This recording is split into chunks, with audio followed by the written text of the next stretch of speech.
Welcome to the First Lady Point of View show, everyone. I'm your host, the First Lady Felicia K. This is where you can expect culture, music, news, reviews, fashion, and exclusive interviews. So stick around. We got an exclusive that you definitely don't want to miss right after this.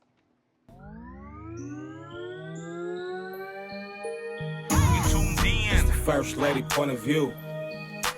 First Lady Point of View. You tuned in. It's the First Lady Point of View. First Lady Point of View. Culture, music, news, reviews. You tuned in. It's the First Lady Point of View. You tuned in. First Lady Point of View. Welcome back, everyone. I'm excited about today's guest. He's a big deal, and I want you guys to meet him. His name is Chief Royal Ramey. Now, I'm going to tell you guys a little backstory before I throw to him, okay? I met this gentleman earlier this year, this summer, and because I want to make the point to shout out the power of networking real quick before we get into it and being amongst your kind, right? Like-minded. I met him at the BET Experience's first year bringing Men's Waymaker, and I was one of select women that was there to cover media, and I was introduced to this individual, and I told him about this little engine that could and asked him if he was ever in Sacramento, would he be on the show? And he graciously said, absolutely, I'm always in Sacramento. And you fast forward to now, and here we are, no questions asked. He said, I got you, and he had me. So welcome him to the show. Thank you so much for taking the opportunity to come sit down and talk with me. How you been doing, King? Oh, man, I've been doing amazing. I know, right? Yes, you've been everywhere. I'm going to just put it out there because I'm the little engine that could in the midst of these giants. You have recently been on Jennifer Hudson. Mm-hmm. You've recently been on The Daily Show. Mm-hmm. You've just been everywhere making the rounds. What has that? And you were also down in New York last week with Angela Yee on Way Up. Right. Yeah. Dope. How has it been getting all of this exposure for your program? And tell everybody, first of all, tell everybody the name of your program. I want you to personally introduce the name for the viewers that might not be familiar with what it is, and the name of it and exactly what it is you do. You are half of it though, right? You have a co-founder. Yeah. What's the name of your program? So my program is called the Forestry and Fire Recruitment Program. It's a nonprofit organization that helps folks that have been formerly incarcerated in California conservation camps. We help them transition into the fire service professionally. Since 2018, we helped over 300 people get jobs in the fire service. Okay. And it's folks of of our color. Yeah. That's in there, and also folks that's women, folks, Hispanic folks, and Black folks, and it's been amazing since the journey of us getting to that point. But like the exposure has been crazy because of the LA fires. It's really put us on a different level of knowing the importance of providing everybody an opportunity when they come home to help fight these fires. And really, too, it was another piece with CNN I did, and they reached out to me. And they wanted me to do a couple little things, and that's when I talked to them about the incarcerated folks, because a lot of people didn't know that California utilized incarcerated people to fight wildfires since the 1940s. So it's been a long time coming, and up until a couple of months ago, they only got paid $1 an hour to do it, and there's a lot of advocacy work that I actually shout out to Carmen Nicole Cox that helped with Isaac Bryan, Assemblymember Isaac Bryan, on that AB 247 bill to help folks get up from $1 an hour to $7.25 while they incarcerated and fighting fires. So the compensation piece is a big deal. So what made you decide when you came home, right? Tell everybody a little bit about that if you don't mind. Let's go back. This might not be on the card, but I'm personable, so we're going to go to the left, and you're professional at this, right? Absolutely. At this point. Okay, so let's do it. We family now. Right, absolutely. What was your thought process, right, when you were incarcerated? You did some time. How much time did you do? I did 4 years, 8 months. Okay. Now, I'm not going to get into why you was incarcerated. That's that's neither here nor there, because we're talking about the redemption at this point. What was going through your mind when you were out volunteering, fighting fires? Did it just one day click to you like, when I get home, I'm finna get out there with this and I'm turning it up? Or was it just like a process? You actually hit it on the head. Like, it was a moment where I was like, man, I really enjoyed this. I really want to do this. I pursue it as a career. And but it was a no true pathway. And then me and my co-founder Brandon Smith, we were talking one day while we was in incarcerated in fire camp, and I was like, you know what, bro, like I really want to pursue this. And he's like, man, I want to pursue it too. And I'm like, okay, let's figure this out. And then we, as time went on, we just started talking about like a nonprofit organization that we could possibly build. And we knew that it was people like us that felt the same passion and desire to do it. It was just no true blueprint when we was incarcerated. So that's what kind of like sparked that and wanted us to pursue it.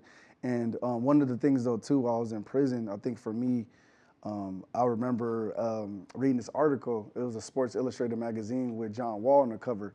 And he was expected to be the #1 draft pick at around that time. And I was thinking, I'm like, man, this dude, young as me, black, out there balling, about to do his thing. Like, what separated me, from him? And then it really came down to the power of choice. Okay. And I had to really, like, internalize my ability to be able to make the right decisions and knowing that I take a responsibility of my actions, because that's what's going to put me in a position where I can be successful in the things that I want to pursue later on down the line. So. Okay. So this is going to be a little bit backwards than how we got it written. Like I said, I'm going to flip it around a little bit. Good. You just said that when you said about choice, right? The power of choice. What was the biggest obstacle, though, in executing your choice when you said, I want to do this, right? And I know I got this background. What was the biggest obstacle when you first chose to go this route with your program, with your recruitment program? For me, I think it was just the process of understanding how to become a professional firefighter, right? Okay. I think it was certifications that I needed, right? How do you talk about the background, right? Right, you know, your background Yeah. and how to do it, at that time, like, right? Also, it's a big thing that a lot of folks don't really understand is the stigma. It's a real big thing. In California, you have a lot of white Caucasian males that's pretty much dominate that field, right? Okay. And then being able to the culture and being able to blend in, especially if you grew up in an urban community, right? Like, how do you have those, conversations and how you get to folks to, you can fit into the culture. So I think that was one of the biggest things for me. But I remember taking this college course intercommunication. It was an intercommunication class, interpersonal communication class, actually. And it really taught me how to be able to be open-minded and how to be able to have conversations and just, not worry about what a person looks like, but what a person has between their ears, Right. So I think that's, for me, it really gave me the groundness to be able to let me just think about the person. And even if a person might offend you or not really understand you, it doesn't matter. It's like showing them that, I can be in this space. I belong in this space. I belong in this space. And I can do my thing. That's I can do the best of them. So. Yeah, and you've been doing your thing, man. I mean, you have taken this program to, you guys are getting international notoriety right now. How does that make you feel? Like, do you sometimes sit and think, I knew this would happen, or man, I don't believe this, or a little bit of both? A little bit of both. But more on the side of I can't believe this is happening. Yeah. I knew what I was doing was me and my co-founder, and this is my whole team, right? I knew we had something special. It was just having a platform to be able to really express it. Because when you have these small nonprofit organizations that are doing good work in the community, they're doing dope things, creative things, innovative things, but they just don't get that spotlight. And I think for me, I'm wearing the boots, right? Yeah, and you're doing it. You a chief for a reason. Right. Yeah, you're doing it, and I love that for you. You mind telling everybody how old you are? You don't have to tell them. I'm 36. Yeah, you're a baby. Exactly. I wanted them to know that. Right. And look, and you haven't even reached your pinnacle.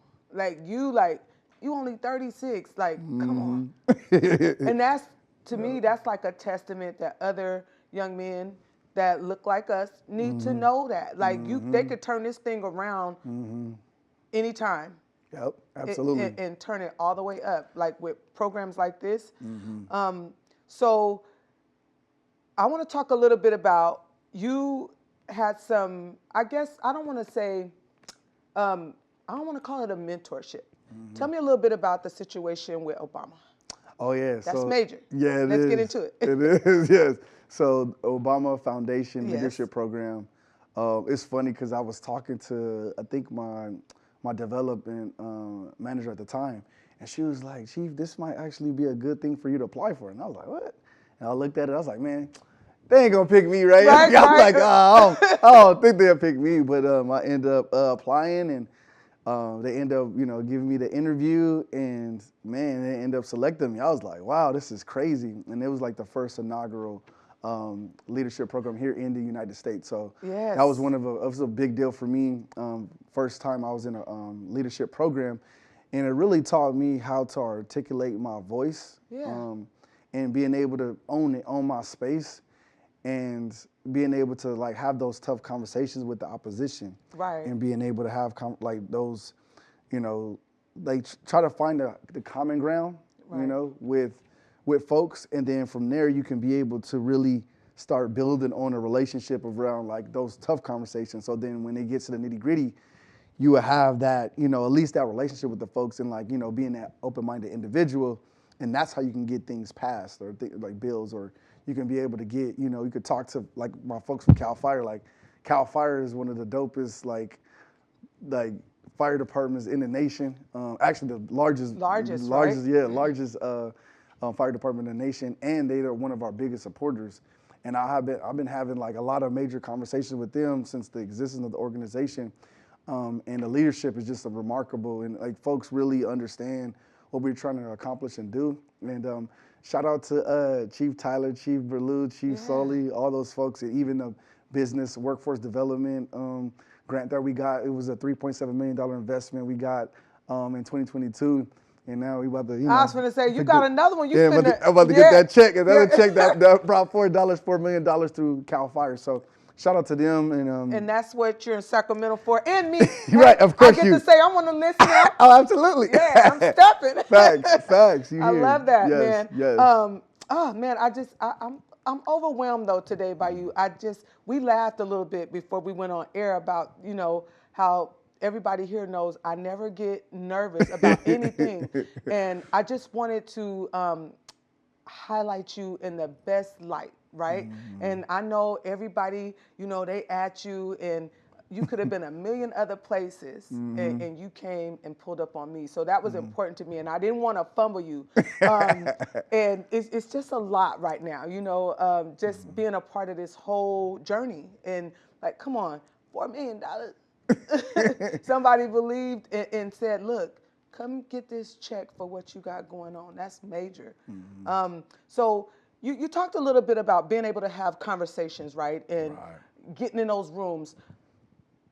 Is that something that you work hard to instill in the gentleman that you recruit into your program? Or is it something that you guys want them to kind of already have? Like, you seek out the ones that you can tell know how to move in certain rooms? Or mm-hmm, is it a little bit of both? Like, mm-hmm. okay, I want that one because he got the drive mm-hmm. and he know how to work the room already. Mm-hmm. But I also want this one because he got potential and he got drive as well. And I could teach him, because he has potential, mm-hmm. how to work the room. Yeah, both. Okay. I think obviously when you have a nonprofit and you want proof of concept, you want to be able to pick the folks that that's going to be successful or have a lot of that potential, so you can show what you can be able to do. And then you can gamble on folks that like might need a little bit more coaching, a little bit more loving, right? To be able to shape them into that diamond that they are, which a lot of folks, right? Everybody is, right? In some way, shape, or form. And I think for me, I just look at the heart, right? And the desire to want to be better, because everybody can be able to learn how to the skills, knowledge, and abilities to be able to be a firefighter. But I want the heart, I want the person, because at the end of the day, firefighting is a lifestyle. Yeah. It's not a 9 to 5, right? Yeah. So if you could be able to be committed to excellence and be committed to being a public servant, and I could see that in you, that's who the people that I really, really want to be able to help and guide and mentor and shape. And it's really easy for me because, I like that's the most important thing that I really seek out. And it's a lot of young men, women, We had graduate 16 women in our program, so like don't get it twisted. Shout out to JCOD, Justice Care Opportunities Department up in LA County. They doing amazing work. Actually, I got some. Yeah, I want you to talk to Judge Armstead. She's doing some dope stuff over there, making major moves. And that's a partnership that we have developed since 2023, I believe. So it's a lot of different pieces when it comes to folks, but like when you look at an individual, is really about if they really have the desire to hustle and grind and really want to be better, because that's where you could just like, look, this is my gold chain here. I'm just like you. Like I came from the same little background, right? If you want to win, follow me. I'm your coach, baby. Right. We're going to get that chip. I'm here for it. Right. Oh, man, we're going to take a break, and we're going to come back, and we're going to dialogue some more. And we're going to get into age requirements and all of the things that these gentlemen need to know, and these females, these young women, to be a part of the program. You guys, I'm having such a good time. I'm so honored to have Chief in the building. You guys stick around. We'll be right back after this, talking more about firefighting, recruiting, knowing how to talk to people, and all of the good stuff. Culture, music, news, reviews. You tuned in. For decades, I've taught you everything I know. How to safely build a fire, and how to control the flames. But I can only teach wildfire prevention. Only you can prevent wildfires.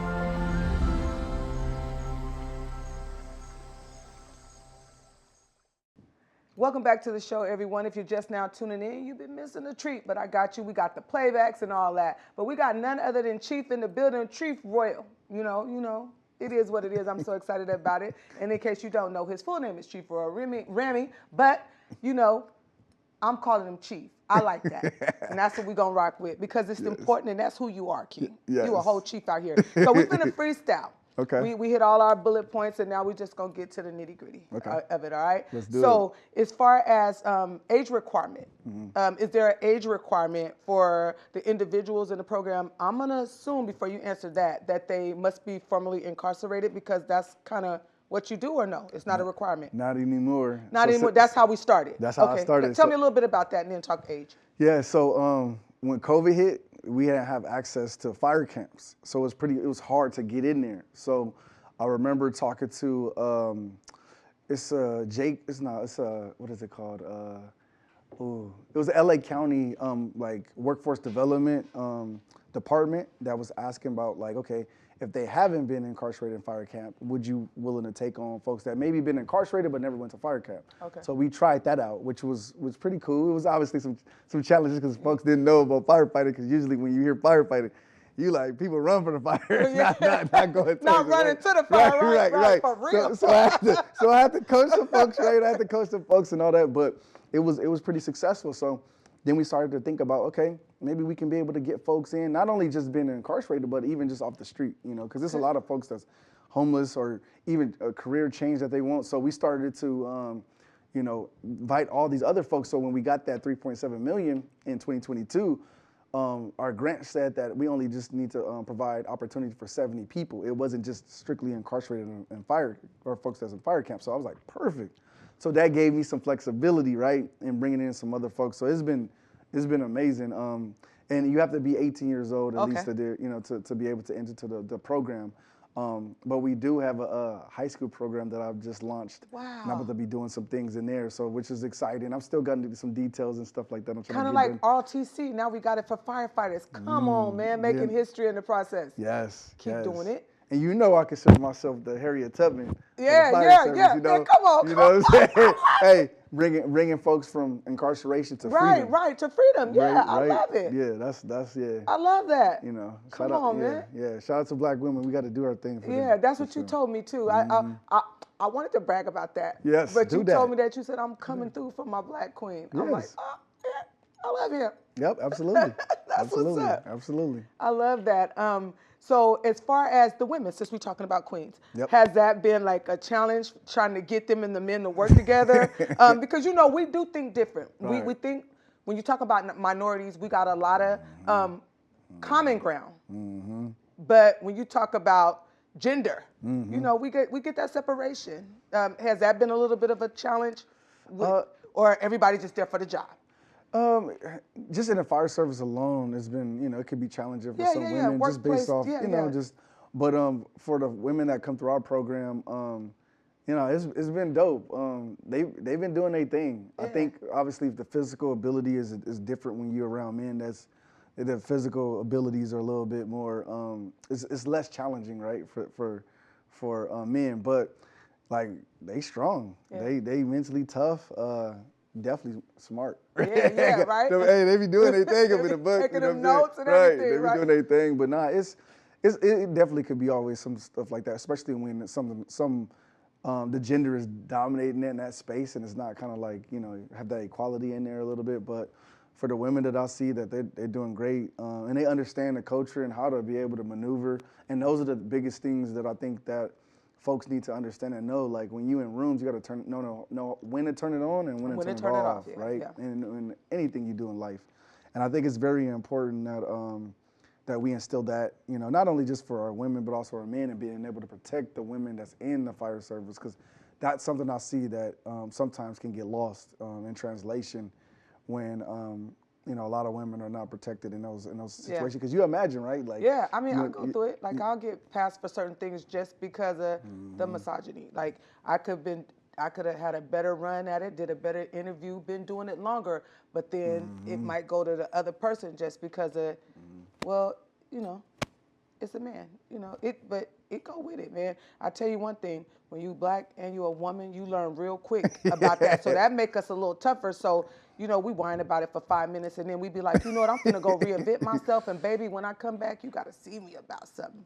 And that's the thing that I love, is that embracing the challenges and the struggle, like when you really do, like it puts you in a whole different level when that opportunity comes, or when people are, don't get certain things done, or they don't have that opportunity, they get discouraged and stuff. But like for us, like it's a whole different level of knowing that you committed to excellence, and you thriving, and you want to make it do what it do. And that's the dopest thing that I love about our folks. Like we gonna continue to push and grind regardless of whatever. Resilience is there. Yep, resilience is there. So yep. So I want to ask you another question. I got a couple more things. We gonna get in this last little window here.